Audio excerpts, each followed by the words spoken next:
கிறிஸ்துவே கிருபையாயிரும் கிறிஸ்துவே காத்தலை கேட்டருளும் கிறிஸ்துவே காத்தலை கேட்டருளும்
Amen.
அனைவரும் அமர்வோம்.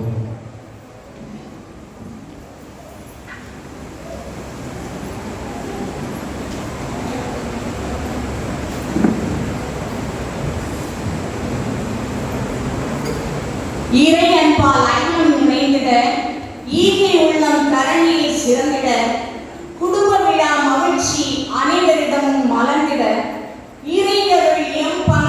ஒளிந்திட இறைவனின் இல்லம் தனிலே ஒளியேற்றி இறையை வரவேற்போம்.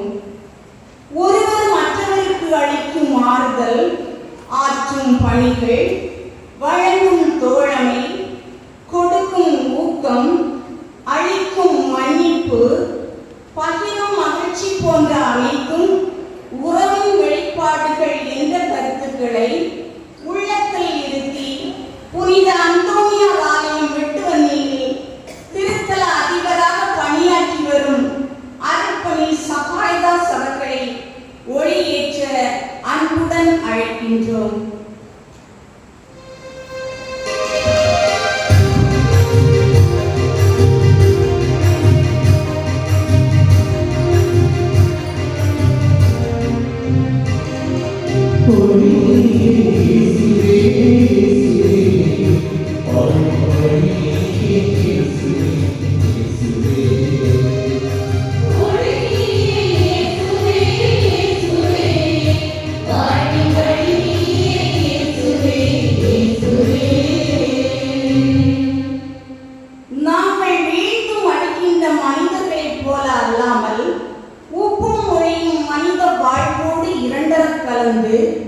உரமூட்டுவது போல எம் மண்ணில் மலர்ந்து பிறர் வாழ்விற்கு வழிகாட்டியாய் திகழும் எம் மண்ணின் மைந்த அருட்பணி அருள் வினீஷ் அவர்களை ஒளியேற்ற அன்புடன் அழைக்கின்றோம்.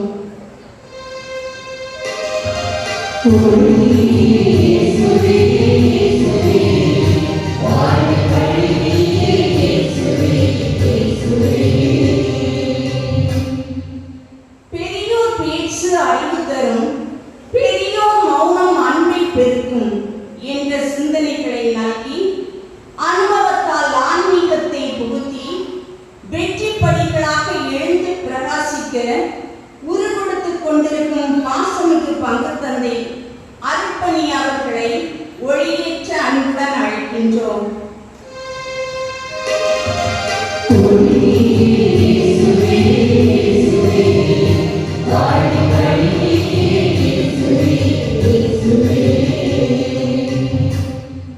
எம் பங்கின் வளர்ச்சிக்கு தூணாக இருந்து பல திட்டங்களை வகுத்து மனிதனின் மனம் தெளிந்த நீரோடையைப் போல இன்பத்தில் மிளிர தெளிவு பெற்றிட உழைத்த முன்னாள் இணை பங்கு தந்தை அருட்பணி ராஜேஷ் அவர்களை ஒளியேற்ற அன்புடன் அழைக்கின்றோம்.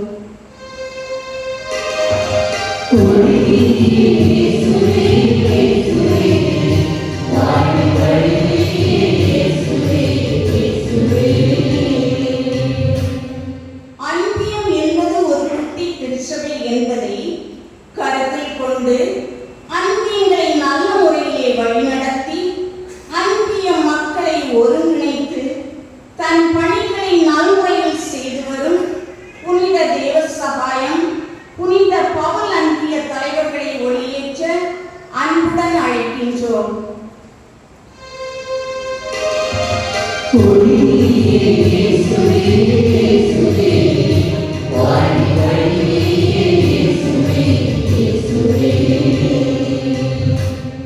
முடியாதது ஒன்றுமில்லை, முயற்சி செய்தால் வெற்றி நிச்சயம். ஒன்றுபட்டால் முழு மனதோடு செயல்பட்டால் முன்னேறலாம் என்ற ஒரு இளமை துடிப்போடு செயல்பட்டு வரும் ஒய்சிஎஸ் இளைஞர் இயக்க நிர்வாகிகளை ஒளியேற்ற அன்புடன் அழைக்கின்றோம்.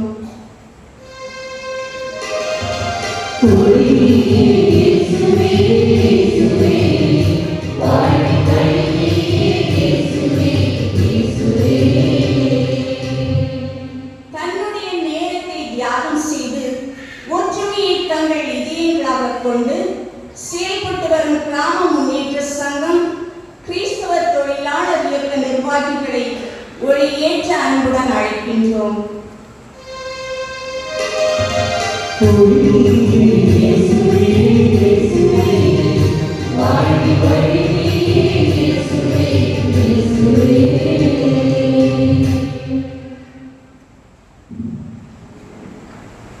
இயேசுவில் அன்புக்குரியவர்களே, நம்முடைய பாதுகாவலர் தூய அந்தனருடைய விழாவை நாம் 3ஆம் திருவிழாவாக இன்று கொண்டாடி கொண்டிருக்கின்றோம். இந்த மகிழ்ச்சி நிறைந்த நாளில் இந்த திருவிழா திருப்பலிக்கு தலைமையேற்று நமக்காக ஜெபிக்க வந்திருப்பவர்கள் அருட்தந்தை சகாயதாஸ் அவர்கள். விட்டுவண்ணி திருத்தலத்தினுடைய திருத்தல அதிபராக பணியாற்றி கொண்டிருக்கின்றார்கள். தந்தை அவர்களை மருதங்கோடு பங்கு தந்தை சார்பாகவும் உங்கள் அனைவர் சார்பாகவும் வருக வருக என வரவேற்றுக் கொள்கின்றேன்.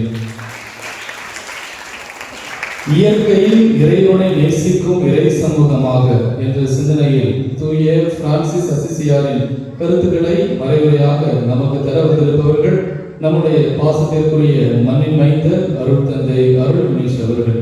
தந்தை அவர்களையும் உங்கள் அனைவர் சார்பாகவும் பங்கு தந்தை சார்பாகவும் வருக வருக என வரவேற்றுக் கொள்கின்றேன். அன்புக்குரியவர்களே, இன்று ஒரு சிறப்பான நாள். நம்முடைய பங்கு தந்தை அருட்தந்தை அலெக்ஸ் அவர்கள் தன்னுடைய 9ஆம் ஆண்டு உருப்பட்ட நாளை இன்று சிறப்பிக்கின்றார்கள். இதுவரையில் தந்தை அவர்களை வழிநடத்திய இறைவன் இனி வரும் காலங்களிலும் அவரை வழிநடத்தவும் நம் அனைவர் சார்பாகவும் வாழ்த்துக்களையும் நம்முடைய ஜெபங்களையும் இன்றைய நாளில் இந்த திருப்பலியில் அவருக்காக நாம் குறித்தாக்கிக் கொள்வோம்.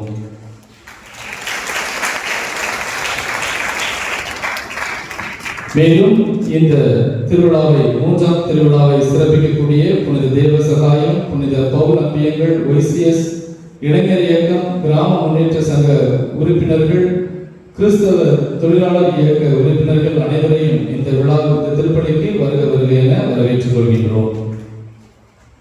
இந்த திருப்பலியானது திருமதி Cecily Justin Raj, Angel Gladys, Shana குடும்ப கருத்துக்களுக்காகவும், வில்ஃப்ரெட் ராஜ், சஜிதா, ஆல்ஃபி, ஆசினி குடும்ப கருத்துக்களுக்காகவும், ஸ்டீஃபன், ஜான்சி ஷீலா குடும்ப கருத்துக்களுக்காகவும், ஜெசிம் ரசீம் குடும்ப கருத்துக்களுக்காகவும், லூயிஸ் சரோஜா குடும்ப கருத்துக்களுக்காகவும், Stella Paul, Saint Jesim, Shirumon குடும்ப கருத்துக்களுக்காகவும், மோனிஷா, பிபின், ரிஜா குடும்ப கருத்துக்களுக்காகவும், ஜான், லூர்து, ஜெபின் ராஜ், ரெமியா குடும்ப கருத்துக்களுக்காகவும், வின்சென்ட், கரோல் குடும்ப கருத்துக்களுக்காகவும், சுசீந்திரன், லீலா குடும்ப கருத்துக்களுக்காகவும், Albert Cecil, Ignatia, Alex Pervin, Alex Jeslin குடும்ப கருத்துக்களுக்காகவும், ஆல்பர்ட் சேவியர், செலின் மேரி குடும்ப கருத்துக்களுக்காகவும், John Rose, Arul Mary, Jebin குடும்ப கருத்துக்களுக்காகவும், மரியதாஸ், ராதா குடும்ப கருத்துக்களுக்காகவும், அஜய், ஸ்னேகா மேரி, அஸ்வின் ஆன்சர் குடும்ப கருத்துக்களுக்காகவும், அனித், சுஷ்மா குடும்ப கருத்துக்களுக்காகவும், கனகம், வில்பிரட் ஜோ, ஷெரின் ஷோபா குடும்ப கருத்துக்களுக்காகவும், மெர்லின் ரீனா, கிறிஸ்டோபர் ராஜன் குடும்ப கருத்துக்களுக்காகவும், ஷைபுராஜ், நளினி, ஆஷ்லி, ஜோஷிலா குடும்ப கருத்துக்களுக்காகவும், சனல், கன்சிலா குடும்ப கருத்துக்களுக்காகவும், ஷெர்பி, பிரியா குடும்ப கருத்துக்களுக்காகவும் ஒப்புக் கொடுக்கப்படுகின்றது.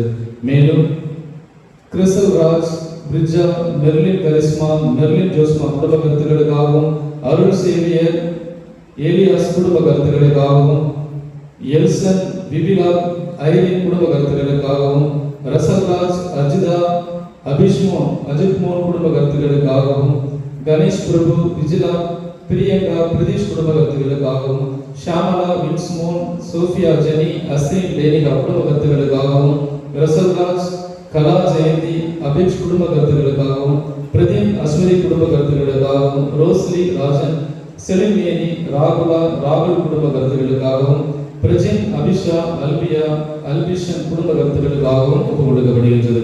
மேலும் இறைவனில் இணைந்த கித்தேரியா, அருளாமா ஆகியோரின் நினைவு பலியாகவும் ஒப்புக் கொடுக்கப்படுகின்றது. மேலும் இன்றைய நாளில் கிறிஸ்தராஜ், சுசிலா, சஜின் குடும்ப கருத்துக்களுக்காகவும் திருப்பலியை பக்தியோடு மன்றாடுவோம். மேலும் மரிய புஷ்பம், கிளீட்டஸ், வாதிகா குடும்ப கருத்துக்களுக்காகவும் ஜெபிப்போம். இந்த கருத்துக்களோடு இன்றைய நாளில் நாம் ஆலயத்திற்கு சுமந்து வந்திருக்கக்கூடிய எல்லா விண்ணப்பங்களையும் ஜெபங்களையும் ஆண்டவருடைய இந்த கல்வாரி பலியில் ஒப்புக் கொடுத்து அவருடைய ஆசீர்வாதங்களை பெற அனைவரும் எழுந்து நின்று திருப்பலியில் பங்கேற்போம்.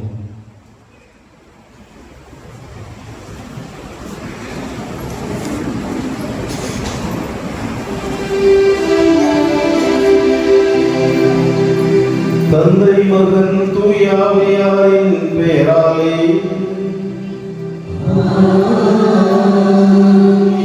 நம் ஆண்டவராகிய இயேசு கிறிஸ்துவின் அருளும் கடவுளின் அன்பும் தூய ஆவியாரின் தோழமையும் உங்கள் அனைவரோடும் இருப்பதாக.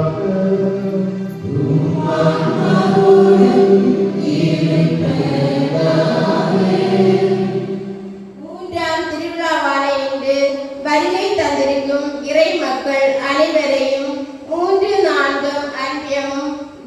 UPS, இளைஞர் இயக்கம், கிராம முன்னேற்ற சங்கம், தொழிலாளர் இயக்கம் அனைவரின் சார்பாக வரவேற்கின்றோம். இன்றைய திருவிழாவின் மைய சிந்தனையானது இயற்கையில் இறைவனை நேசிக்கும் இறை சமூகமாக என்பதாகும்.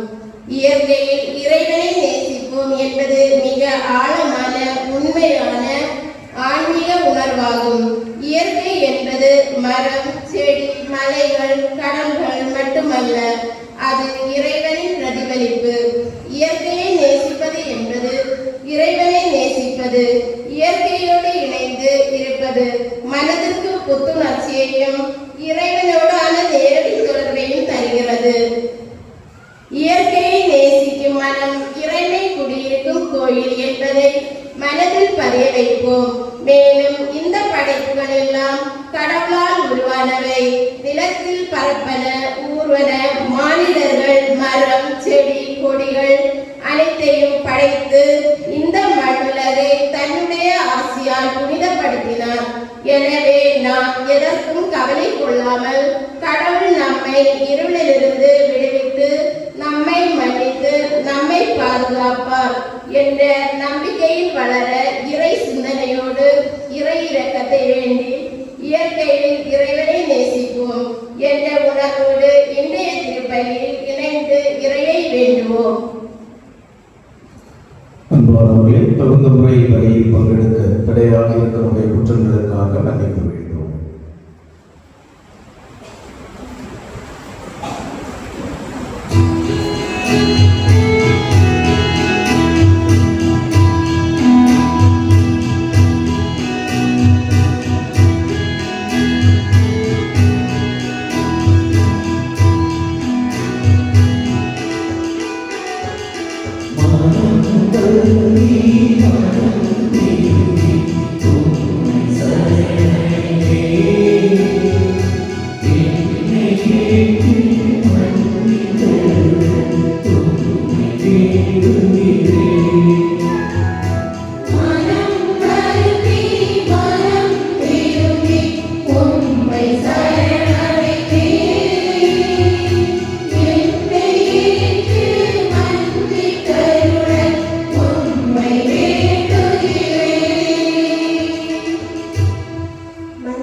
எங்கள் அன்றாட வாழ்வில் எங்கள் கடமைகளை சரியாக செய்யாமல், பிறருக்கு உதவி செய்யாமல், பிறரை மனவேதனைப்படுத்தி வாழ்ந்திருக்கிறோம். அதற்காக உம்மிடம் மன்னிப்பு கேட்கிறோம். மன்னியும் இறைவா.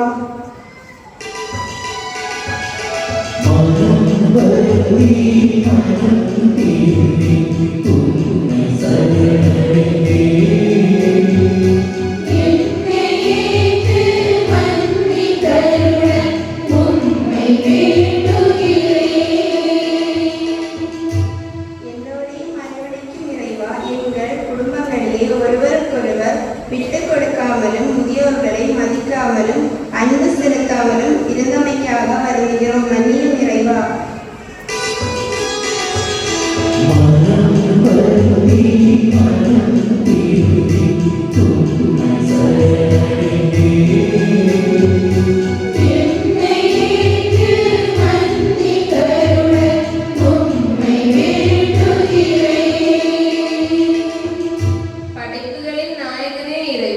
இயற்கை அனைத்தும் உம்மால் படைக்கப்பட்டன என்பதை உணர்ந்தும் இயற்கையை அனைத்தும் சுற்றுச்சூழலை பாதுகாக்காமலும் இருந்ததற்காக மனம் வருந்துகிறோம்.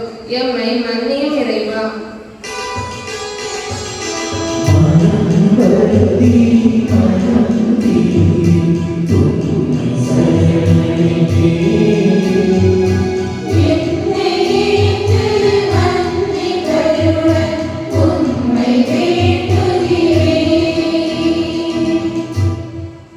எல்லாம் உள்ள இறைவன் நம்மை இரக்கம் வைத்து நம்முடைய குற்றங்களின் குறைகளை எல்லாம் மன்னித்து நம்மை நிறை வாழ்வுக்கு அழைத்து செல்வாராக.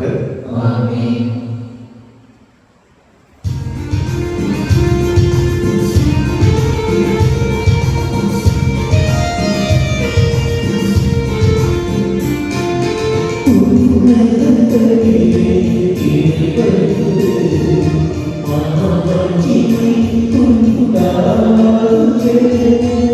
உலகிலே மண்மரத்தவன்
மன்றாடுவோமாக.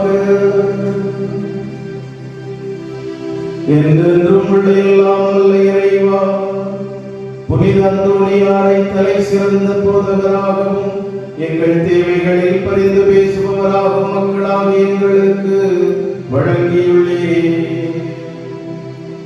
அதனால் அவரது உதவியால் நாங்கள் கிறிஸ்தவ வாழ்வின் நெறிகளை கடைபிடிக்கவும் எங்களுக்கு நேரிடும் இன்னல்களில் எல்லாம் உமது உதவியை கண்டுணரவும் செய்வீராக. உம்மோடு தூய ஆவியாரின் ஒன்றிப்பில் இறைவனாய் என்றென்றும் வாழ்ந்து ஆட்சி செய்கின்ற கிறிஸ்து வழியாக உம்மை மன்றாடுகின்றோம்.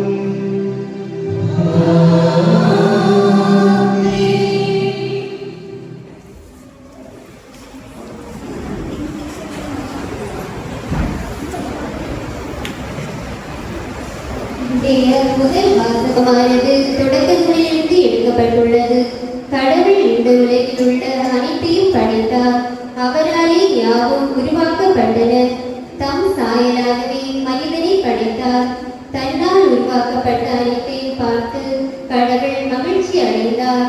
நாமும் கடவுளால் இந்த உலகிற்கு வந்தோம், அவரால் தான் வாழ்கிறோம் என்ற உணர்வுகளை மனதில் நிறுத்தி இறைவனிடம் நம்பிக்கை உள்ளவர்களாக, இறையச்சம் கொண்டவர்களாக அவரோடு இணைந்து நிலைவாழ்வு பெறுவோம் என்ற நம்பிக்கையில் வாசகத்தை கேட்போம்.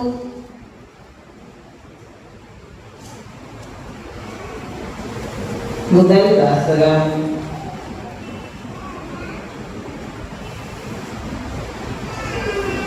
தொடக்க நூலிலிருந்து வாசகம். 1ஆம் அதிகாரம் 26 முதல் 31 வரை உள்ள இறை வார்த்தைகள். அப்பொழுது கடவுள் மானிடரை நம் உருவிலும் நம் சாயலிலும் உண்டாக்குவோம். அவர்கள் கடல் மீன்களையும் வானத்து பறவைகளையும் கால் நடைகளையும் மண்ணுலகு முழுவதையும் நிலத்தில் ஊர்வன யாவற்றையும் ஆளட்டும் என்றார். கடவுள் தம் உருவில் மானிடரை படைத்தார். கடவுளின் உருவிலேயே அவர்களை படைத்தார். ஆணும் பெண்ணுமாக அவர்களை படைத்தார். கடவுள் அவர்களுக்கு ஆசி வழங்கி பலகை பெருகி மண்ணுலகை நிரப்புங்கள், அதை உங்கள் ஆற்றலுக்கு உள்படுத்துங்கள். கடல் மீன்கள் வானத்து பறவைகள் நிலத்தில் ஊர்ந்து உயிர் வாழ்வன அனைத்தையும் ஆளுங்கள் என்றார். அப்பொழுது கடவுள் மண்ணுலகெங்கும் உள்ள விதை தரும் செடிகள் பழமரங்கள் அனைத்தையும் உங்களுக்கு நான் கொடுத்துள்ளேன். இவை உங்களுக்கு உணவாகட்டும். எல்லா காட்டு விலங்குகள் வானத்து பறவைகள் நிலத்தில் ஊர்வன ஆகிய அனைத்து உயிரினங்களுக்கும் பசுமையான செடிகள் அனைத்தையும் நான் உணவாக தந்துள்ளேன் என்றார். அது அவ்வாறே ஆயிற்று. கடவுள் தாம் உருவாக்கிய அனைத்தையும் நோக்கினார். அவை மிகவும் நன்றாயிருந்தன. மாலையும் காலையும் நிறைவேற்று 6ஆம் நாள் முடிந்தது. இது ஆண்டவரின் நல்வாக்கு.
இன்றைய இரண்டாம் வாசகமானது கொலோசேருக்கு எழுதிய திருமுகத்திலிருந்து எடுக்கப்பட்டுள்ளது.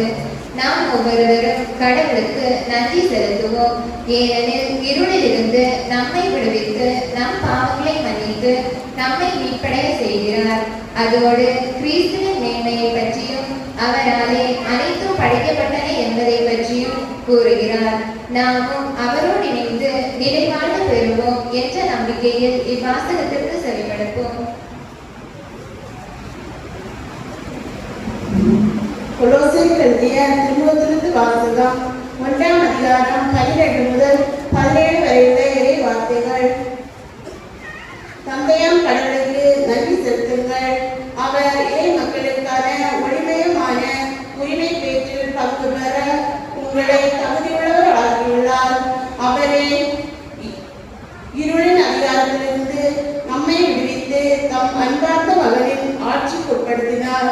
அம்மகனால்தான் நாம் பாவ மன்னிப்பை மீட்பை பெறுகிறோம். அவர் கற்பனை ஆகாத கடவுளது சாயல், படைத்தனைத்திலும் தலைப்பேறு. ஏனெனில் விண்ணில் உள்ளவை மண்ணில் உள்ளவை, கற்புலன் ஆகுபவை கற்புலன் ஆகாதவை, அரியணையில் அமர்வோர், தலைமை தாங்குவோர், ஆட்சியாளர், அதிகாரம் கொண்டோர் ஆகிய அனைவரும்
லூக்கா எழுதிய தூய செய்தியிலிருந்து வாசகம்.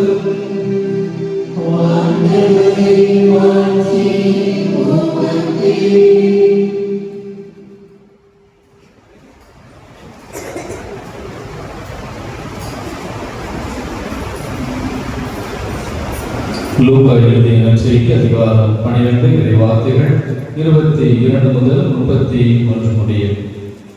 அதிகாரம் 12 இறை வார்த்தைகள் 22 முதல் 31 முடிய. அக்காலத்தில் இயேசு தம் சீடரை நோக்கி கூறியது: ஆகவே நான் உங்களுக்கு சொல்கிறேன், உயிர் வாழ எதை உண்பது என்றோ உடலுக்கு எதை உடுத்துவது என்றோ கவலை கொள்ளாதே.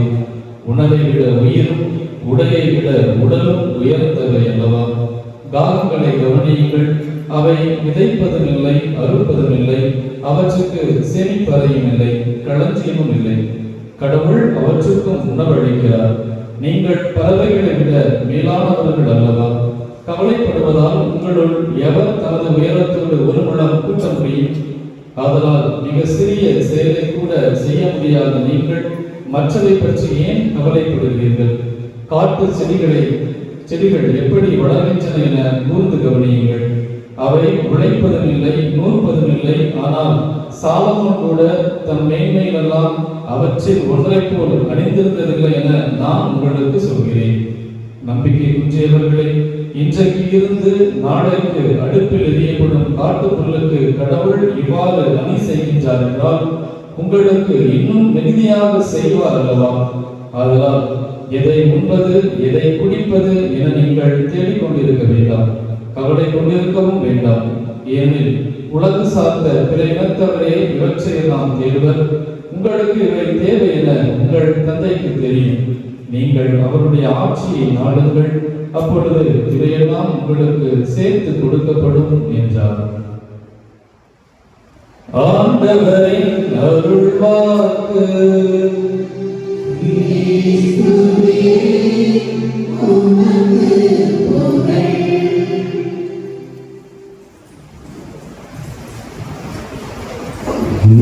தெய்வம் வாழும் பூமிக்கு எத்துணை அழகு. இயேசுவில் பிரியமான அன்பு சகோதர உறவுகளே, ஒரு நீண்ட இடைவெளிக்கு பிறகு மீண்டும் உங்களை சந்திப்பதிலே மிகுந்த மகிழ்ச்சி அடைகின்றேன். இன்றைய நாளிலே இயற்கையை பற்றி சிந்தித்தாலும் இது ஒரு அருமையான மைய சிந்தனையை நமக்கு கொடுக்கப்பட்டிருக்கின்றது. இன்றைய நாளுக்கான மைய சிந்தனை என்பது கொஞ்சம் தலை உயர்த்தினீர்கள் என்றால் தெரியும். சத்தமா சொல்லலாமே.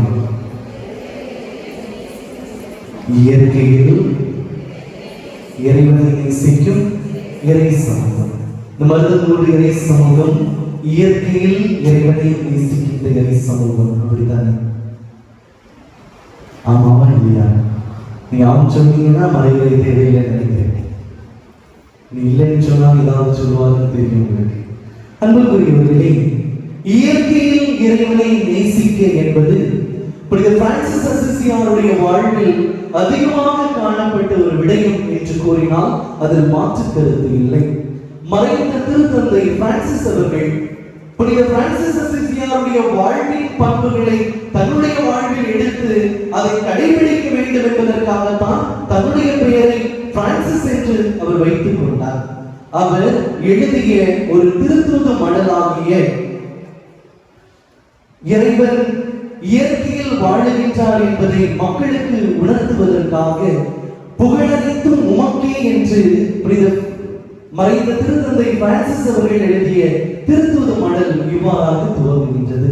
அதனுடைய முதல் வரிகளிலேயே திருத்தந்தை பிரான்சிஸ் அவர்கள் கூறுகின்றார், நம்முடைய இயற்கைக்கு என்ன ஆனது, பொது வீடாகிய நம்முடைய இயற்கைக்கு என்ன ஆனது என்று ஒரு கேள்வியோடு தான் துவங்குகின்றார்.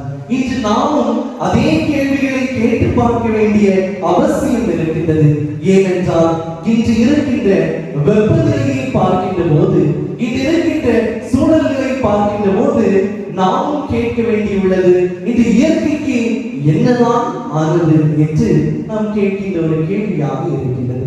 அப்படி இயற்கைக்கு என்ன ஆனது என்ற கேள்வியை கேட்ட உடனேயே அதற்கு விடை காணுகின்றோம். என்ன விடையாக இருக்கின்றது? நல்ல வெயில் அடிக்குது. இதுக்கு மாற்று வழி என்னது? வீட்டுல ஒரு ஏசியை வாங்கி வச்சோம்னா பிரச்சனை இல்லை, குளிர் வரும், அது போதும். அல்லது ஏதாவது இடத்திலே நாம் வெயில் இல்லாமல் நிழலாக இருப்பதற்கு ஷெட் போட முடியுமா? இதுதான் நமக்கு எண்ணமாக இருக்கின்றதை தவிர இதனுடைய காரணம் எது? இயற்கையில் ஏன் இந்த மாற்றங்கள் இருக்கின்றது? அதற்கு நாம் என்ன செய்ய வேண்டும்? அதில் என்னுடைய பங்கு என்னவாக இருக்கின்றது என்ற அடிப்படையில் நாம் கேட்க மறக்கின்றோம் என்பதுதான் ஒரு யதார்த்தமாக இருக்கின்றது. இதை முதல் வாசகத்திலே பார்க்கின்றோம். தொடக்க நூலிலே 1ஆம் அதிகாரத்தில் கடவுள் மானிடரை தம் சாயலிலும் தம் உருவிலும் படைத்து அவர்களிடம் இது இயற்கையை ஒப்படைக்கின்றார். இந்த இடத்தில் தான் மனிதன் தவறான ஒரு புரிதலை கொண்ட இடமாக இருக்கின்றது. கடவுள் இயற்கையை மனிதனிடம் கொடுக்கின்ற போது இதை அனைத்தும் உனக்குரியவை, இதற்கு உனக்கு அதிகாரம் இருக்கின்றது என்று சொல்கிறார் என்றால் அது வெறுமனே அவற்றை அடக்கி ஆள்வதற்கான அதிகாரம் அல்ல. மாறாக கடவுள் மனிதனிடம் இயற்கையை கொடுக்கின்ற போது அதனை பராமரிக்க வேண்டிய கடமை உனக்கு இருக்கின்றது, அதை பண்படுத்த வேண்டிய கடமை உனக்கு இருக்கின்றது என்றுதான் சொல்லிக் கொடுத்தார். பல வேளைகளில் மனிதன் இயற்கையை அழிக்கின்ற போது இந்த வார்த்தையை தான் சொல்வார், இயற்கைக்கு மேல் அதிகாரத்தை கடவுள் எனக்கு கொடுத்திருக்கின்றார், பின் யாரிடம் கேட்க முடியும் என்கின்ற எண்ணங்கள் இருக்கின்றது. சில நேரங்களில் இயற்கையை அழிக்காமல் இருந்தால் எப்படி எனக்கு வாழ்வாதாரம் இருக்கும்? நான் வீடு கட்ட வேண்டும் அல்லது எனக்கு பல்வேறு விடயங்களை செய்வதற்கு இந்த இயற்கையில் உள்ள பொருட்கள் தானே எனக்கு இன்றியமையாத ஒன்றாக இருக்கின்றது. அப்படி என்றால் இந்த இயற்கையை அழிக்காமல் எப்படி இருக்க முடியும் என்ற கேள்விகள் எழுகின்ற போது நாம் கருத்தில் கொள்ள வேண்டியது, நமக்கு எது தேவை என்பது இயற்கை நமக்கு எப்போதும் தருவதற்கு தயாராக இருக்கின்றது. ஆனால் நாம் பல நேரங்களில் நம்முடைய தேவை என்பதை கடந்து பல நேரங்களில் அதிகமாக நாம் வாங்குகின்ற போதும் அதிகமாக இயற்கையை நாம் காயப்படுத்துகின்ற போதும் இயற்கை ஒன்றுமில்லாமல் போவதை பார்க்க முடிகின்றது.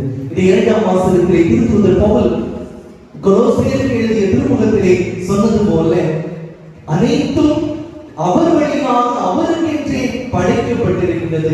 அப்படி என்றால் அதனுடைய உரிமையால் கடவுளாக மட்டும்தான் இருக்க முடியும். அப்படி என்றால் என்னுடைய பங்கு என்ன? நான் அதை கருத்தோடு பராமரிக்க வேண்டும். இன்று நம்முடைய ஆன்மீகம் எப்படி இருக்கின்றது என்றால், நாம் எல்லோரும் ஆலயத்திற்கு வருவோம். இந்த ஆலயத்தில் வரலைனாலும் நம்முடைய அந்தோனியார் குருசடிக்கு போவோம். குருசடியில போய் மெழுகு வந்து ஏந்தி அல்லது அதை ஏற்றி வைத்து நாம் எல்லோருமே ஜெபிப்போம். இறைவா, அல்லது அந்தோனியாரை கேட்போம், அந்தோனியாரே மே மாசம் ஆகுது, மே மாசம் வழக்கமா மழை இருக்கும், அல்லது பிப்ரவரி மாசத்திலேயே இவ்வளவு வெயிலா இருக்குது, எங்களுக்கு நல்ல மழையை தாரும், எங்களுக்கு நல்ல கால சூழ்நிலையை தாரும் என்று நாம் ஜெபிப்போம். அப்படித்தானே ஜெபிப்பது உண்டா? நீங்க ஜெபிச்சதுதான் கொஞ்சம் மழை பெய்யுது. ஜெபிப்பது உண்டு அப்படித்தானே?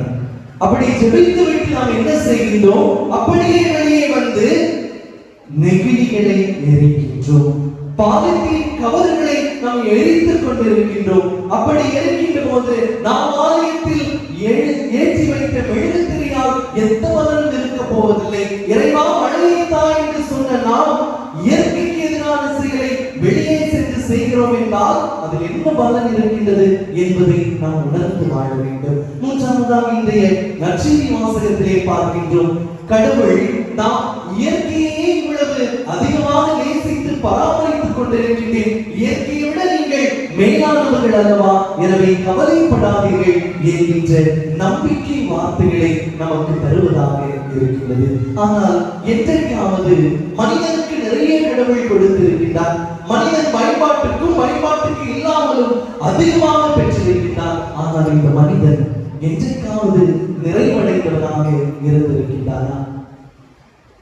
மனிதன் பல நேரங்களில் அவனுக்கு இருப்பதை விட இன்னும் அதிகமாக கிடைத்தார், அல்லது இருப்பதை விட இன்னும் எனக்கு வேண்டும் என்கின்ற எண்ணத்தோடு வாழ்கின்றார். இது இயற்கை ஒருபோதும் அப்படி இருந்தது இல்லை. ஏனென்றால் இயற்கை தனக்கு எது தேவையோ அதை கடந்து எதுவுமே எடுத்துக் கொள்வதில்லை. நாம் ஒரு காகத்தை பார்க்கின்றோம், காகத்துக்கு உணவு கொடுக்கின்றோம் என்றால் ஒரு காகம் மட்டும் வந்து உணவை உண்டுவிட்டு செல்லாது, அது அதனுடைய கூட்டத்தை அழைக்கும். அவைகள் கூட்டமாக வந்து அமர்ந்து உண்டுவிட்டு செல்லும். மனிதன் தான் பல நேரங்களில் நாம் கடைகளுக்கு செல்வோம், அங்கே பீட்சா, பர்கர், KFC சிக்கன் எல்லாம் வாங்கி வச்சு சாப்பிட்டு இருக்கும் போது நமக்கு ஒரு எண்ணம் வரும், காசு கொடுத்து வாங்கணும், இதுக்கு மேல எனக்கு சாப்பிட முடியாதுன்னு தெரியும், இருந்தாலும் நாம் அதை உண்போம். ஏன் உண்போம்? ஏன்னா அது காசு கொடுத்து வாங்கினது. ஆனால் இங்கே காசு கொடுத்து வாங்கிவிட்டேன் என்று சொல்லி அதிகமாக உட்கொள்கின்ற நாம் தான் நம்முடைய இல்லங்களில் தண்ணீரை வீணடித்துக் கொண்டிருக்கின்றோம். நம்முடைய வீடுகளில் சமைக்கின்ற உணவுகளில் குறைகளை சொல்லி அந்த உணவுகளை நாம் வீணடித்துக் கொண்டிருக்கின்றோம். எனவே நாம் புரிந்து கொள்ள வேண்டிய யதார்த்தம் என்னவென்றால், இயற்கை ஒருபோதும் எதிலுமே அதிகம் வேண்டும் என்றோ அதிகம் தேவை என்றோ கேட்பது இல்லை. ஆனால் அதனால் பலன் பெறுகின்ற மனிதன் எப்போதுமே இன்னும் வேண்டும் என்கின்ற ஒரு எண்ணத்தோடு இருக்கின்றோம். அதனால் தான் நம்முடைய வாழ்க்கையில் கவலை அதிகமாக இருக்கின்றது என்பதை நற்செய்தி வாசகம் நமக்கு உணர்த்துகின்றது. அன்புக்குரியவர்களே, இயற்கையை பற்றி அதிகமாக நாம் பேசிக்கொண்டே செல்லலாம், அதனால் எந்த பலனும் இருக்க போவதில்லை. ஆனால் இயற்கையில் உரைகின்ற இறைவனை காணுகின்ற ஒரு இறை சொந்தமாக இந்த மனதோடு இறை சொந்தம் இருக்க வேண்டும் என்றால் நம்முடைய செயல்பாட்டில் இந்த இயற்கையை நேசிக்கும் போது உண்மையிலேயே கடவுளை நாம் நேசிக்கின்ற ஒரு பண்பை வளர்த்துக் கொள்ள முடியும் என்பதை நாம் புரிந்து கொள்ள முடியும். இதற்காக 2 உதாரணங்களை மட்டும் உங்களோடு எடுத்துக் கூறுகின்றேன். முதல் உதாரணம், ஏற்கனவே நான் சொன்னேன், திருத்தந்தை பிரான்சிஸ் அவர்கள் எழுதிய ஒரு திருத்தூது மடல். அதனுடைய பெயர் என்னது?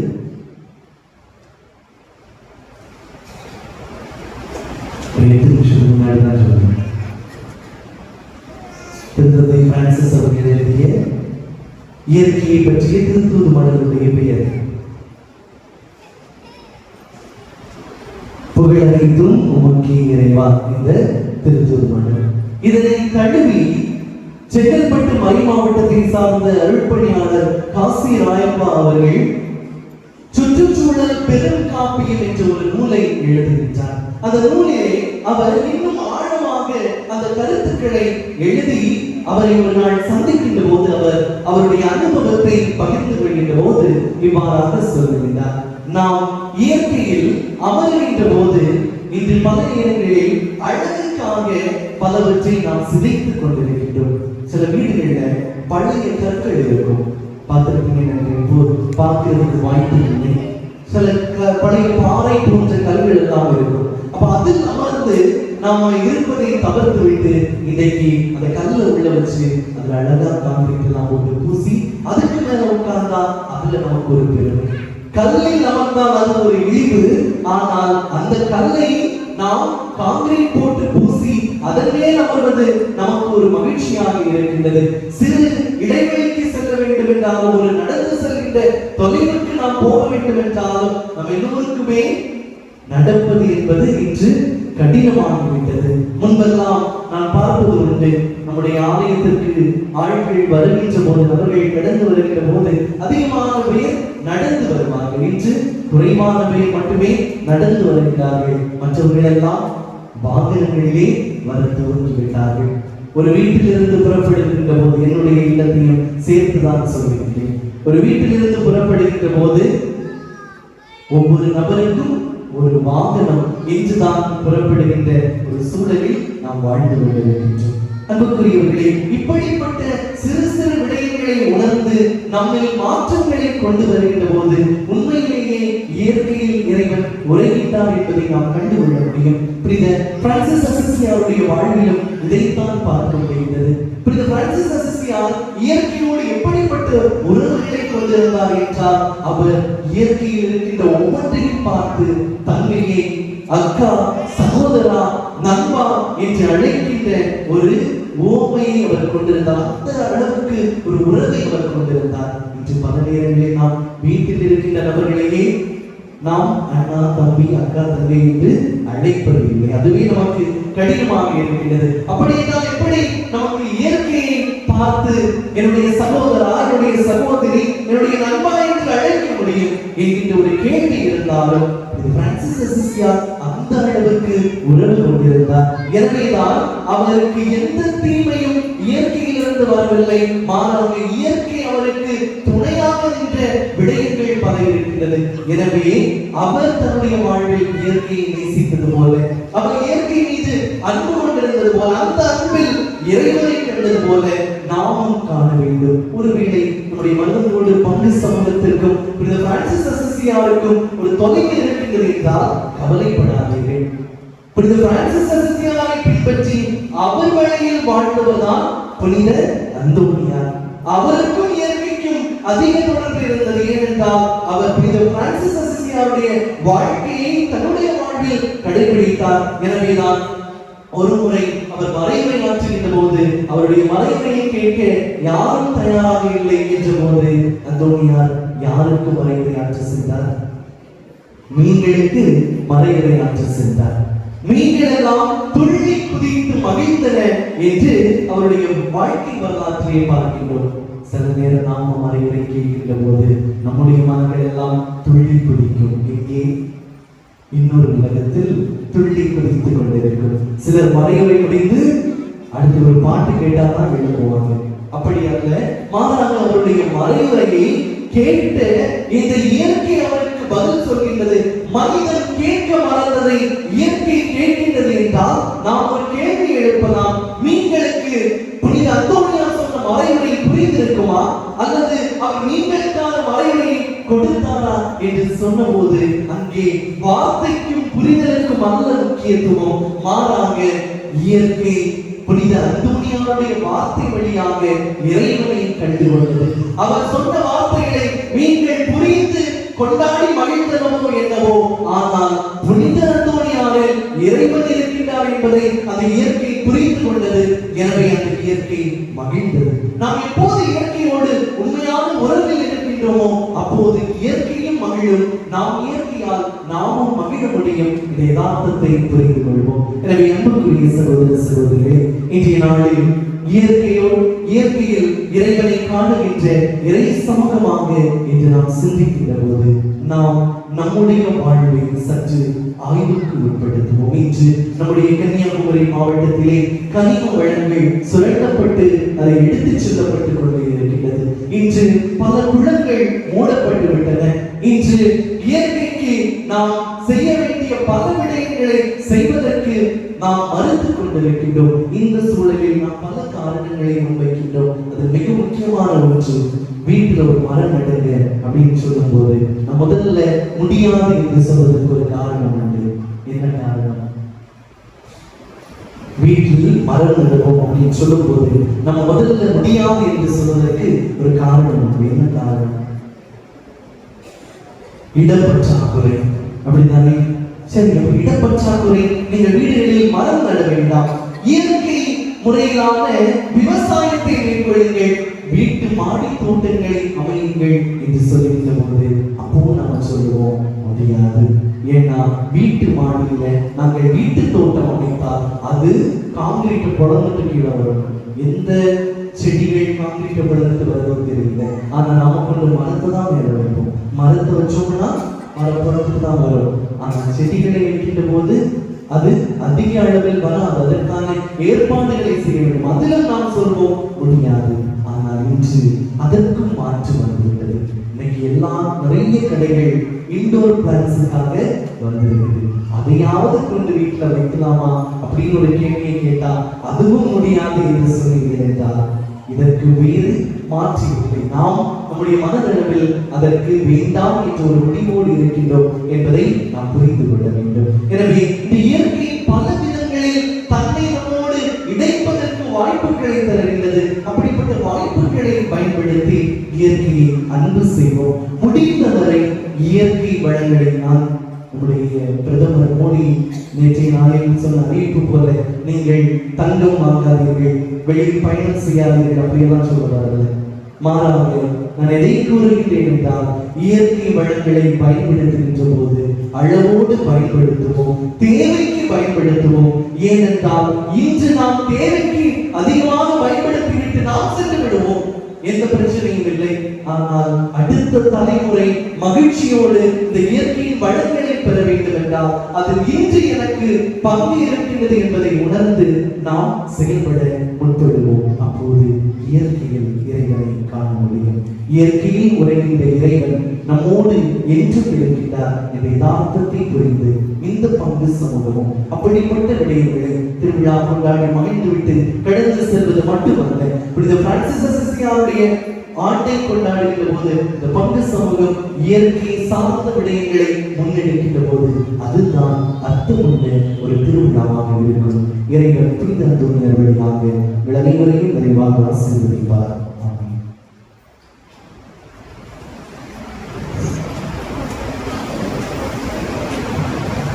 எழுந்திருப்போம். நம்முடைய தேவைகளுக்காக கொண்டாடக்கூடிய நேரம். கேட்பவை அனைத்தை பெற்றுக்கொள்வோம் என்ற உறுதியோடு நம்பிக்கையோடு நம்முடைய விண்ணப்பங்களை இறைவனை நோக்கி இறங்குவோம்.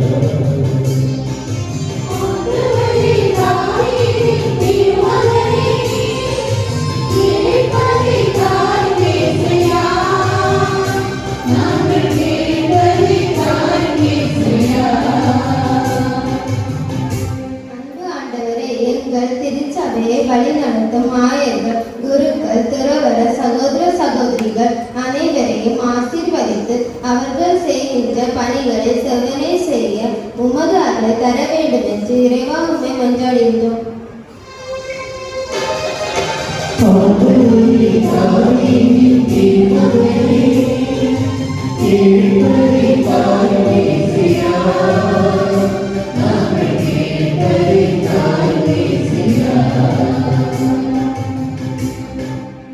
கருணை வல்லலே எம் இறைவா, இன்று திருப்பலியை நிறைவேற்றும் அர்ப்பணியாளர்களை உமது அருளால் நிறைத்து ஆசீர்வதித்து அவர்களுக்கு உடலுள்ள நலனை தந்து இறைப்புகளை எல்லா மக்களுக்கும் எடுத்து சொல்ல உமது அருள் அவர்களோடு இருந்து வழி நடத்த இறைவா உம்மை மன்றாடுகிறோம்.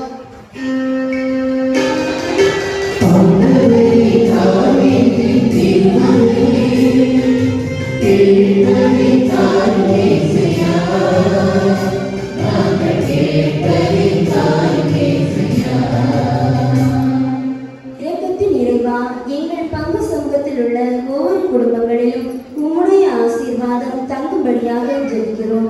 திருச்சபையின் அச்சாணியை குடும்பங்கள் தான் என்பதை ஒவ்வொருவரும் உணரவும் ஒருவருக்கொருவர் அன்பு செலுத்தி குடும்ப உறவை வளர்த்து நல்லதொரு குடும்பங்களை உருவாக்க உமதருள் தர வேண்டி உம்மை மன்றாடுகிறோம்.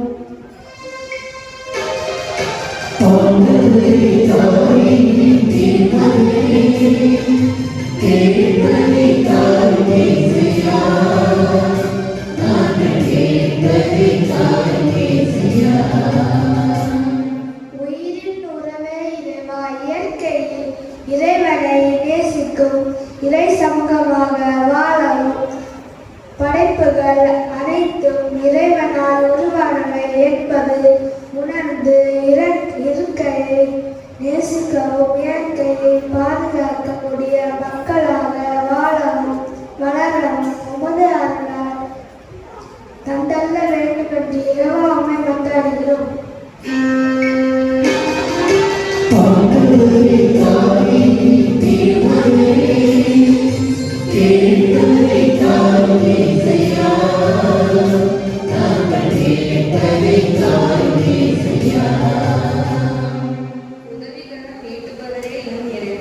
மன அமைதி இல்லாமல் இருப்போர், துன்புறுவோர், அன்புக்காக ஏறுவோர், நோயால் அவதிப்படுவோர், வாழ வழியில்லாமல் இருப்பவர்கள், முதியவர்கள் ஒவ்வொருவருக்கும் உமது உதவி கரத்தை நீட்டி அவர்கள் வாழ்வு வளமானதாக அமைய இறைவா உம்மை மன்றாடுகிறோம்.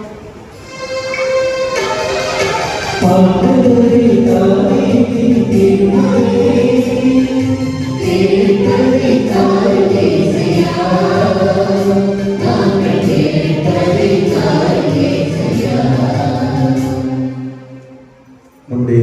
தேவைகளுக்காக சிறிது நேரம் அமைதியாக கொண்டாடுவோம்.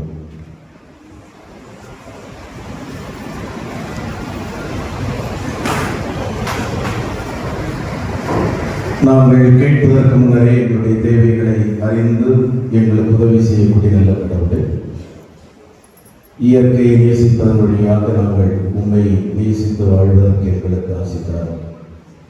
இயற்கையை பாதுகாப்பதற்குரிய நல்ல இதயத்தை நாங்கள் பெற்றுக்கொள்ள செய்கிறோம். எங்களுடைய பேராசைக்கு இடம் கொடுத்து இயற்கையை நாங்கள் சுரண்டாமல் எங்களுடைய தேவைகளுக்கு இயற்கையை பயன்படுத்துவதற்குரிய பக்குவத்தை எங்களுக்கு தாரும். ஒரு பங்கு சமூகமாக நாங்கள் இணைந்து இயற்கையை பாதுகாக்கக்கூடிய பணிகளை செய்வதற்கு எங்களுக்கு நற்பயிற்சிகளை தாரும். எங்கள் ஒவ்வொருடைய இதயத்தின் தேவைகளை நிறைவேற்றித்தாரும். எங்கள் குடும்பங்களுக்கான தேவைகளை நிறைவேற்றி எங்கள் குடும்பங்களின் தேவைகளை உணர்ந்து நாங்கள் என்ன நிலைகளை அடைய வேண்டும் என்று ஆசிக்கின்றோமோ அந்த நிலைகளுக்கு எங்களை அழைத்து செல்வோம். தொடர்ந்து இந்த திருவிழா நாட்கள் எங்களுக்கு மகிழ்வை, நிறைவை, ஒன்றிப்பை, உறவை மிகுதியாக வெளிப்படுத்துவதற்கு உள்ள நல்ல வாய்ப்புகளாக அமைவதற்கு துணை செய்கிறார்கள்.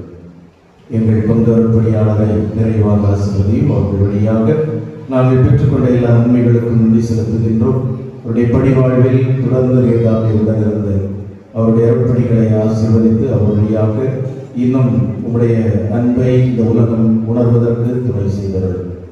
செல்லும் இடங்களில் தன்னுடைய பணிகளை மிகச் சிறப்பாக செய்வதற்குரிய ஆற்றலையும் ஆசிரியையும் தந்து வழி நடத்தியுள்ளோம்.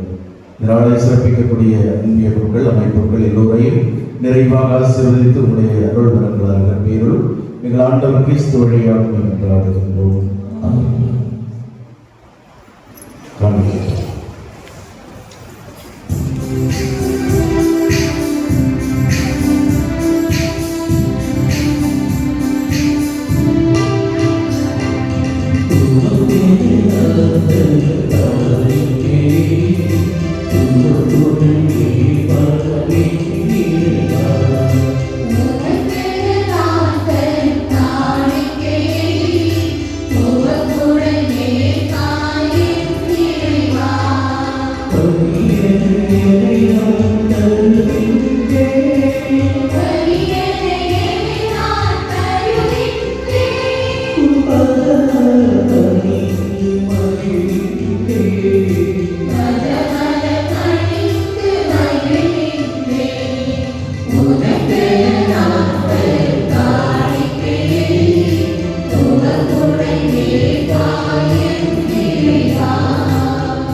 அன்பானவர்களே, நாம் அனைவரும் இணைந்து ஒப்புக் கொடுக்கும் இவ்வளி எல்லாம் வல்ல தந்தையாம் இறைவனுக்கு ஏற்புடையதாகும்படி ஜெபியுங்கள்.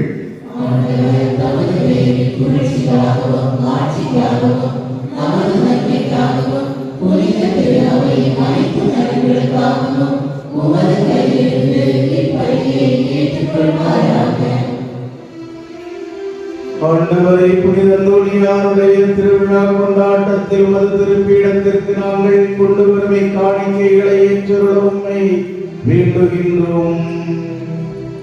அதனால் தூய மறை நிகழ்வுகளின் வழியாக இவருக்கு நீர்மாட்சி அளித்தது போல எங்கள் மீது உமது இரக்கத்தை தாராளமாய் பொழிவீராக. எங்கள் ஆண்டவராகிய கிறிஸ்து வழியாக உம்மை மன்றாடுகின்றோம்.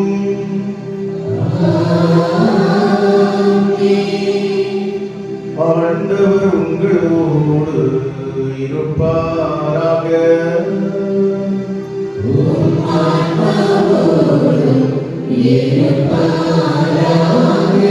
இதயங்களை ஆண்டவரிடம் எழுப்புங்கள்.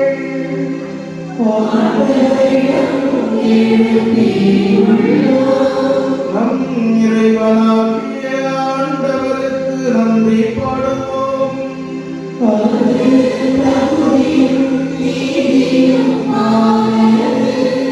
ஆண்டவரே, தூயவரான தந்தையே, என்றும் வாழும் இல்லாமல் இறைவா,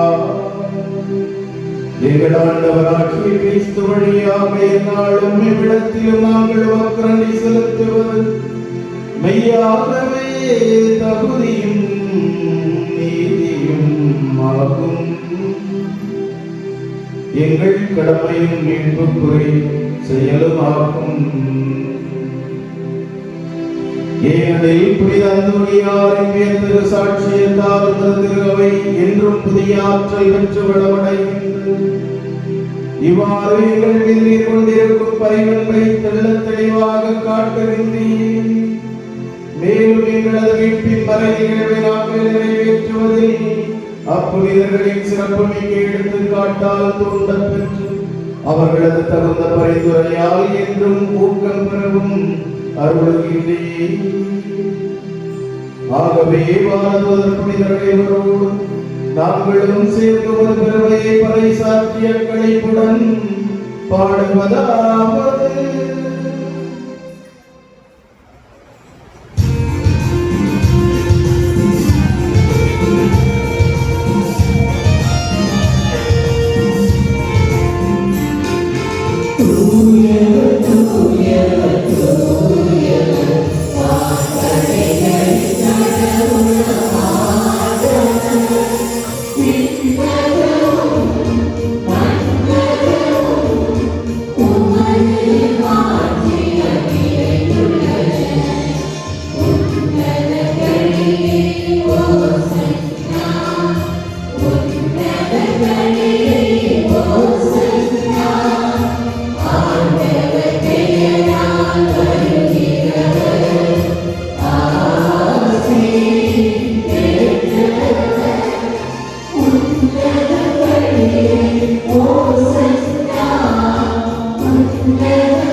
ஆண்டவரே, நேர்மையாகவே தூயவர், தூய்மை அனைத்திற்கும் ஊற்று. ஆகவே ஆகிய பொழைத்து இக்காணிக்கைகளை புனிதப்படுத்த உண்மை வேண்டுகின்றோம். இவ்வாறு எங்கள் ஆண்டவர் இயேசு கிறிஸ்துவின் உடலும் இரத்தமுமாக எங்களுக்கு இவை மாறுவதாக. அவர் பாடுபட மனம் வந்து தம்மை கையளித்த போது அப்பத்தை எடுத்து நன்றி செலுத்தி அதை பிட்டு தம் சீடர்களுக்கு அளித்து அவர் சொன்னது, அனைவரும் இதை வாங்கி உண்ணுங்கள், ஏனெனில் இது உங்களுக்காக கையளிக்கப்படும் என் உடல்.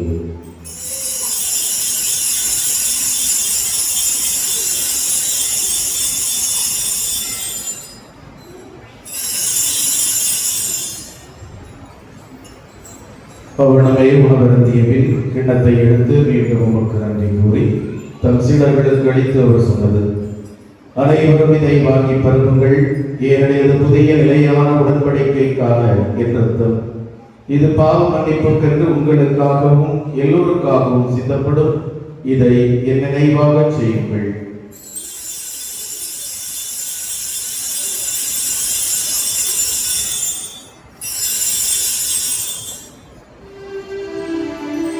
நம்பிக்கையின் மறைபொருள்.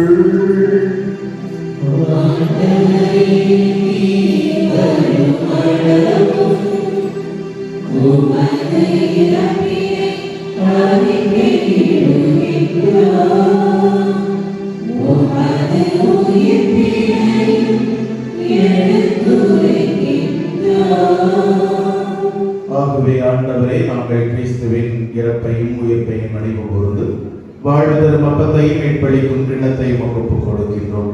உம் திருமணம் என்று நமக்கு ஊழியம் புரிய தகுந்தவர்கள் எங்களை ஏற்றுக்கொண்டீர். எனவே உமக்கு நன்றி செலுத்துகின்றோம்.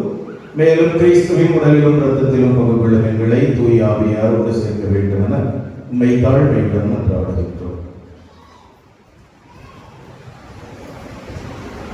ஆண்டவரே, உலகிற்கும் பகைவருக்கும் ஒரு திருவருளை கொண்டுள்ளோம். எங்கள் திருத்தந்தையும் எங்கள் ஆயர் ஆல்பர்ட் எல்லா திருமண ஆகியவைகளோடும் ஒரு திருவில் அன்பு நிறைவேற்ற செய்தவர்கள் மீதுமாக இந்த நாளிலே சிறப்புகின்ற புனித தேவ சகாய முடியம், புனித பவுலம்பியம், ஒய்சிய சிலியோனி இயக்கம், கிராம முன்னேற்ற சங்கம், கிறிஸ்துவ தொழிலாளர் இயக்கம் அனைவரையும் நிறைவாக ஆசீர்வதிக்கிறார்கள். மீண்டும் உயிர்த்தெழுந்த நோக்குடன் துயிலுள்ள எங்கள் சகோதர சகோதரிகளையும் இறந்தோர் அனைவரையும் இன்று இந்த பலியிலே நாங்கள் நினைவு கூறுகின்ற ஆன்மாக்களையும் யாரும் நினையாத ஆன்மாக்களையும் இரக்கத்துடன் நினைவு கூர்ந்து மது திருமுகோடியினுள் ஏற்றுகிறோம். எங்கள் அனைவரும் மீதும் இரக்கமாகிறோம். கடவுளின் கன்னித்தாயான புனித மரியா, அவருடைய கணவரான புனித யோசிப்பு, புனித திருத்தூதர்கள், இவ்வுலகில் மோக்கு உகந்தவராக இருந்தோர், எம் பங்கின் பாதுகாவலர் பதுவை புனித அந்தோனியா, மண்ணின் மறைசாட்சி புனித தீபசகாயம் ஆகிய புனித அனைவருடன் நாங்கள் நிறைவாழ்வில் பங்கு கொள்ளும் தகுதி பெற்று உன் திருமகன் இயேசு கிறிஸ்து வழியாக உம்மை புகழ்ந்தேந்தும் வரம் அல்ல உம்மை மன்றாடுகின்றோம்.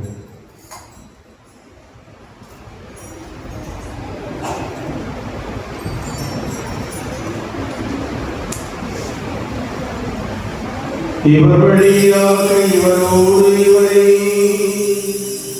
எல்லாம் வல்ல இறைவனாகிய தந்தையே, தூய ஆவியாரின் ஒன்றிப்பே எல்லா புகழும் ஆட்சியும் என்றென்றும் உமக்கு உரியதே.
ஆண்டவரே, தீமை அனைத்திலும் இருந்து எங்களை விடுவித்து எங்கள் வாழ்நாளில் அமைதியை கனிவுடன் அருள உம்மை மன்றாடுகின்றோம்.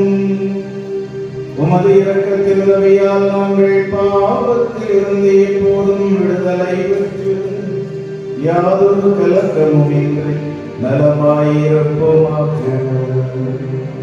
நாங்கள் நம்பியிருக்கும் பேரின்ப வாழ்வை எம் மீட்பராகிய இயேசு கிறிஸ்துவின் வருகையையும் மகிழ்வுடன் எதிர்பார்த்திருக்கின்றோம்.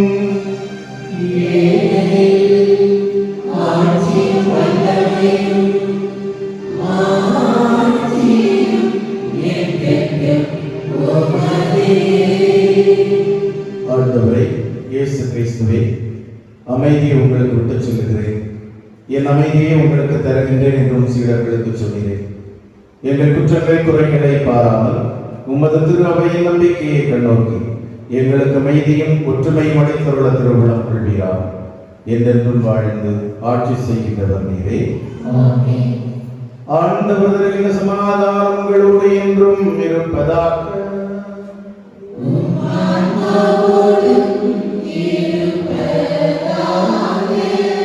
ஒருவருக்கொருவர் உறவின் வாழ்த்துக்களை பகிர்ந்து கொள்வோம்.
இதோ இறைவனின் சுவரை, இவரை உலகின் குற்றங்கள் குறைகள் அனைத்தையும் போக்குகின்றவர். இயற்கையை பாதுகாப்பதன் வழியாக இவரை நேசிப்பதற்காக இந்த திருவிருந்துக்கு நாம் ஒவ்வொருவரையும் அழைக்கின்றார். அழைப்பு பெற்றுள்ள நாம் ஒவ்வொருவருமே பேறு பெற்றவர்கள்.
உன்னுடைய பாதுகாப்பு அரவணைப்பு வாழ்ந்து எங்களுக்கு நல்ல உடல்நல நலனை தன்னமைக்கு உமக்கு நன்றி கூறுகின்றோம். நன்றி இறைவா, நன்றி.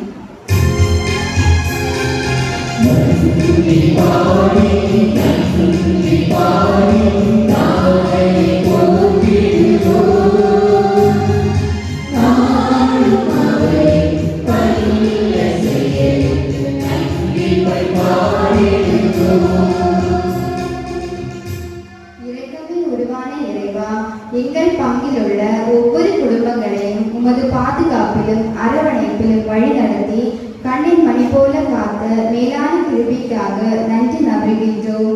நன்றி இறைவா, நன்றி.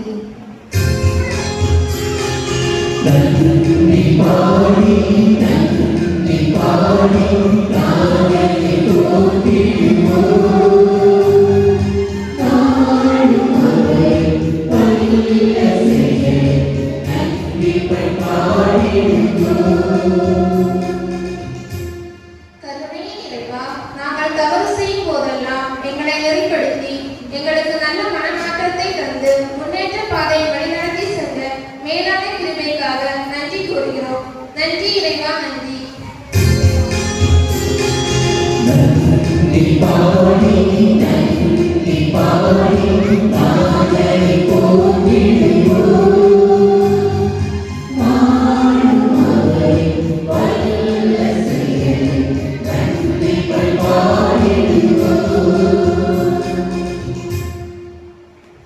இயேசுவில் பிரியமான சகோதர சகோதரிகளே, நம்முடைய குடும்ப விழாவின் 3ஆம் நாளிலே நமக்காக இருந்து திருக்குறளை நிறைவேற்றி நமக்காக ஜெபித்தவர் அவர் தந்தை சகாய்தாஸ் திருத்தல அதிபர் புனித அந்தோனியார் திருத்தல வெற்றிருமி.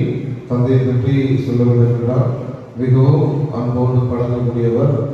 அதே போல ஏதாவது சந்தேகம் இருந்துச்சு, ஏதாவது அப்படின்னா நல்ல முறையில் வழிகாட்டுகின்ற ஒரு நல்ல வழிகாட்டியாக இந்த ஒரு ஆண்டு காலமாக என்னோடு இணைந்திருக்கின்றார். நல்ல ஒரு நண்பரும் கூட. இந்த நாளிலே அவருக்கு நமக்காக வந்து இந்த திருப்பலியை தலைமை என்று நல்ல முறையில் நமக்காக ஜெபித்திருக்கின்றார். அதனால் பங்கு பெறவை பங்கு மக்கள் இருக்கின்ற அருள்தந்தை சார்பாக என்னுடைய நன்றிகளையும் பாராட்டுகளையும் வாழ்த்துகளையும் ஜபங்களையும் உறுத்தாக்கிக் கொள்கின்றேன்.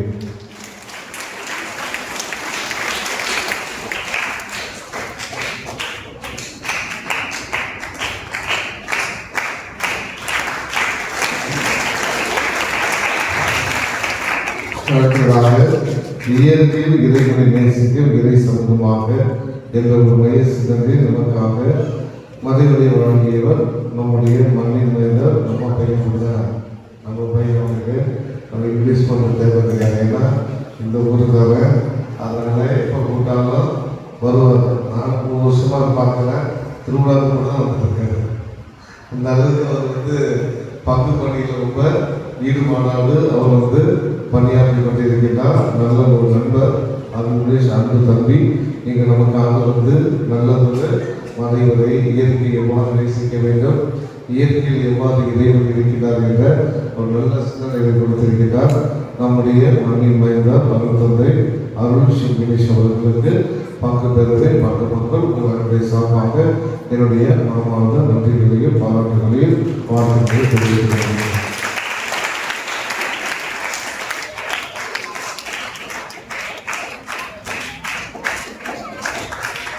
அதேபோல இன்று இரவு நமக்கு சரியாக உணவு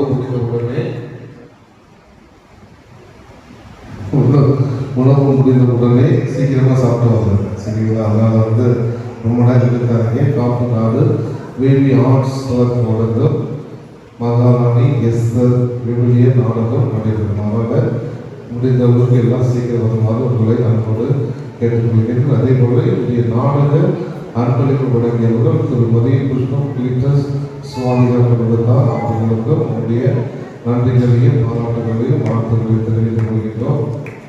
இன்றைய நாளிலே நமக்காக சென்னையை வழங்குகின்றவர்கள் திரு கிறிஸ்தாஸ், திருமதி சுசீலா சஜித் கொல்கத்தா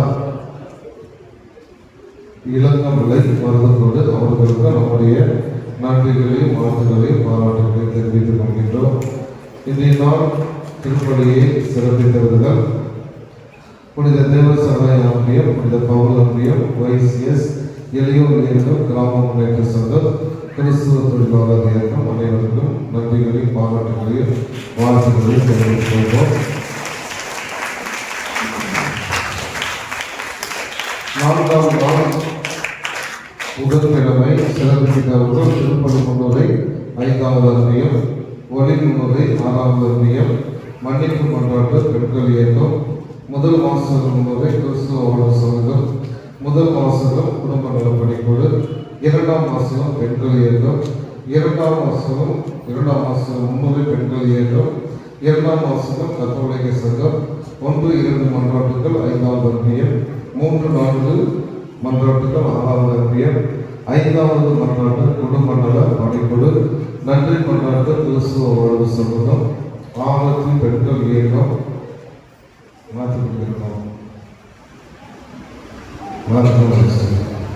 நீங்கள் எல்லாம் அமைதியாக கேட்டுருக்கீங்க. அதாவது 5ஆம் நாள் திருப்பலியை சிறப்பிக்கிறவர்கள் முன்னுரை 7வது அருமையம், ஒளி முன்னுரை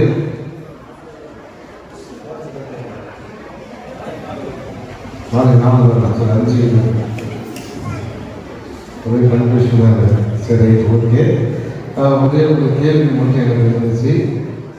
இன்னைக்கு யார் ஆரத்தி எடுக்கணும், எந்த இயக்கம் எடுக்கிறது?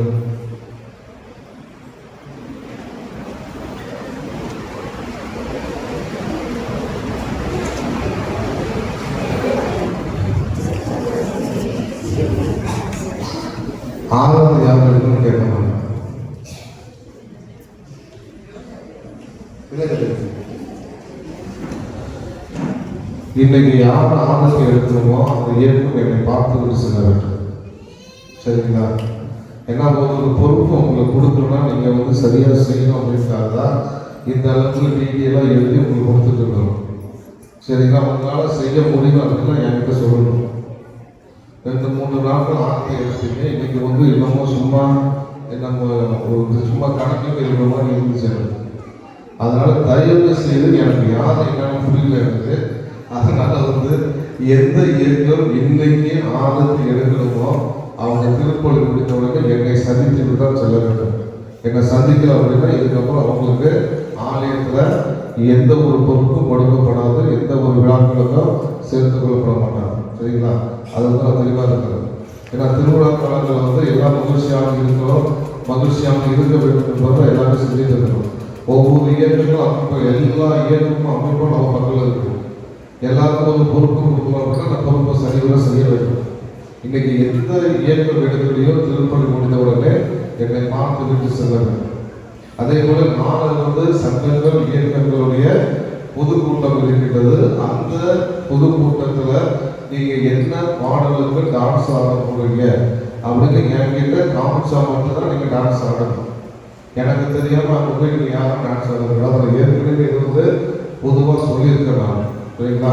வரை மாவட்டமும் நமக்கு வந்து சொல்லியிருக்கு. அதனால வந்து நாளை சங்கங்கள் அமைப்பு கூட்டங்கள் நீங்க வந்து என்ன சொல்றது டான்ஸ் ஆடும்போது என்ன டான்ஸ் ஆட போறீங்க, என்ன பண்ண போறீங்க அப்படின்னு சொல்லி எனக்கு கண்டிப்பாக என்ன பண்ணிக்க வேண்டாம்.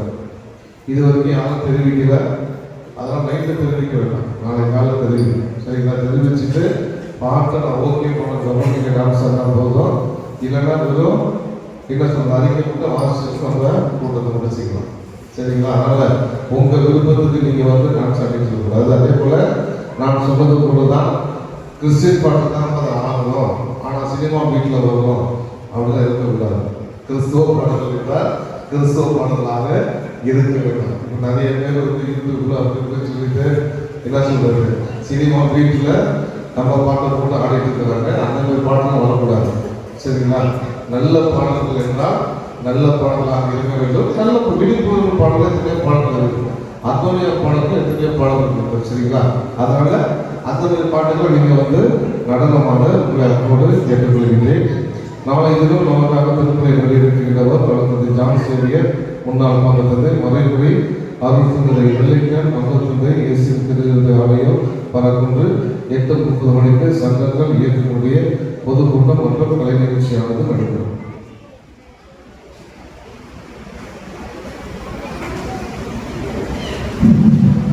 இயேசுவில் அன்புக்குரியவர்களே, முன்னுரையிலே கூறியது போல இன்று ஒரு மகிழ்ச்சியான நாள். நம்முடைய பங்கு தந்தை அலெக்ஸ் அவர்கள் தன்னுடைய 9வது குருத்துவ திருநிலைப்பாட்டினுடைய நாளை இன்று சிறப்பிக்கின்றார். எனவே பங்கு மக்கள் நாம் அனைவரும் அவரை இப்பொழுது வாழ்த்துகின்றோம். இறைவன் அவர் வரக்கூடிய நாட்களிலும் அவரை நிறைவாக ஆசீர்வதிக்கவும், அவருக்கு கொடுக்கப்படக்கூடிய பணிகளில் அவர் திறம்பட செயலாற்ற நல்லதொரு உடல் உள்ள ஆன்ம நலனை இறைவன் கொடுத்து ஆசீர்வதிக்கும்படியாக இப்போது நாம் அனைவரும் அவரை வாழ்த்து இருக்கின்றோம். அனைவரும் விடுதலுக்கும் தந்தை அவர்கள் இப்பொழுது இனிப்பை கட் செய்து நமக்கு ஆசிரியரை அளிப்பார்.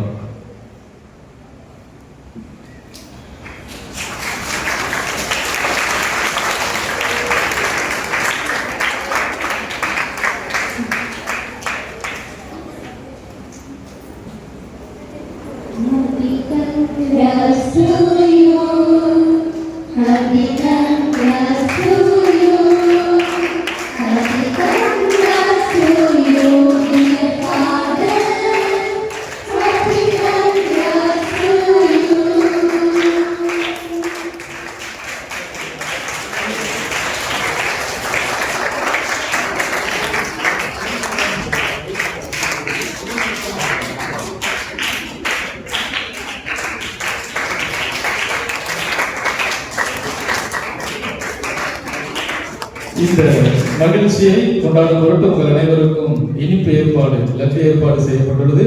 அதை ஏற்பாடு செய்த பங்கு அருட்பணி பேரவை நிர்வாகத்தினருக்கு நம்முடைய நன்றிகளை தெரிவித்துக் கொள்கின்றோம்.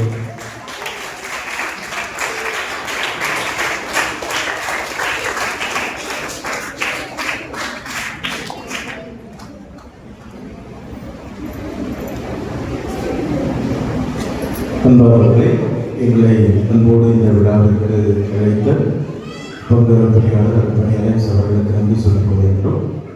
எப்பொழுதுமே நல்ல உதவி செய்யக்கூடிய ஒரு தந்தை, கடைசி நேரத்தில் கேட்டால் கூட உதவி செய்ய மறக்காத ஒரு தந்தை, முடியாது என்றால் கூட கண்டிப்பாக வந்து அந்த உதவியை செய்து தரக்கூடியவர்கள். எல்லோரோடும் நம்ம வட்டாரத்தில் இருக்கக்கூடிய எல்லா பாதர்ஸோட ரொம்ப அன்பை பகிர்ந்து கொள்ளக்கூடிய, பாசத்தோடு நடந்து கொள்ளக்கூடிய நல்ல தந்தை உங்களையும் கடந்த ஆண்டுகளில் வழிநடத்தி இருக்கிறார்கள். அவர்களுடைய வழிநடத்துதலில் நீங்கள் பெற்றுக்கொண்ட நலன்களுக்கு நாம் நன்றி சொல்வோம். அவருடைய பணிவாழ்வு சிறக்க தொடர்ந்து ஜெபிப்போம். சிறப்பாக இந்த நல்ல நாளிலே, அவருடைய அறப்பொழிவின் ஆண்டு நாளிலே அவருக்காக சிறப்பாக கடவுளை கொண்டாடுவோம். இறைவனுடைய ஆசி அவரை நிரப்பட்டும் என்று தொடர்ந்து ஜெபிப்போம். எல்லாம் வல்ல இறைவா, புனிதந்தோனியாருடைய விழாவை கொண்டாடி விண்ணக விருந்தில் பங்கு பெற்ற அனைவரிடமும் விண்ணக ஆற்றல்களை உறுதிப்படுத்தி வளர்ப்பீராக. அதனால் நம்பிக்கையின் விடை நாங்கள் முழுமையாக பாதுகாத்து மேற்காட்டும் மீட்பின் பாதையில் நடப்போமாக. எங்கள் ஆண்டவராகிய கிறிஸ்து வழியாக உம்மை மன்றாடுகின்றோம். ஆண்டவர் உங்களோடு இருப்பாராக.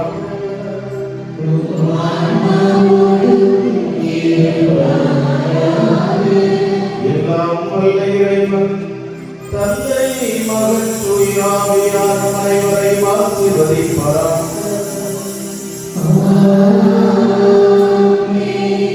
சென்று வாழுவோம். இறைவன் துணை இருக்கின்றார்.